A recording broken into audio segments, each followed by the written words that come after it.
Student, Sunita education tree पर आपका स्वागत है। और आज हिंदी व्याकरण का हमारा टॉपिक है घोष अघोष वर्णों की संख्या और परिभाषा, यानी कि वॉइस एंड वॉइसलेस वर्ण। अघोष वर्ण किसे कहते हैं?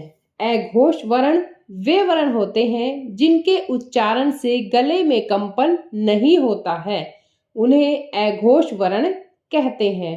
प्रत्येक वर्ग का पहला, दूसरा वर्ण और 3 हमारे ऊष्म वर्ण है, स, श और स, और 1 है फ।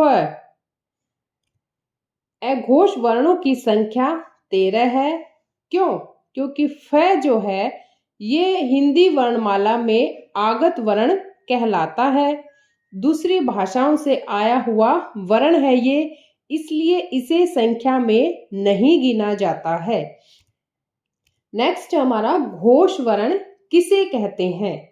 घोष, जिसे हम सघोष के नाम से भी जानते हैं, वे वर्ण जिनके उच्चारण से गले में कंपन होता है।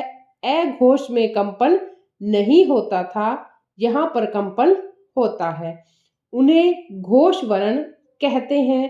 प्रत्येक वर्ग का तीसरा, चौथा, 5वां वर्ण और य, र, ल, व ये हमारे अंतस्थ वर्ण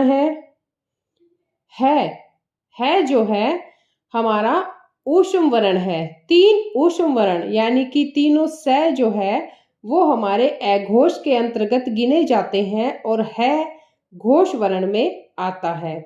आगत वर्ण है हमारे 3, अढ़, अढ़ और ज, सभी स्वर यानी कि 11 स्वर जो है वो सारे घोष वर्ण में आते हैं। घोष वर्णों की संख्या जो है वो 31 है, क्योंकि यहाँ भी हम तीनों आगत वर्ण जो है वो नहीं गिनेंगे।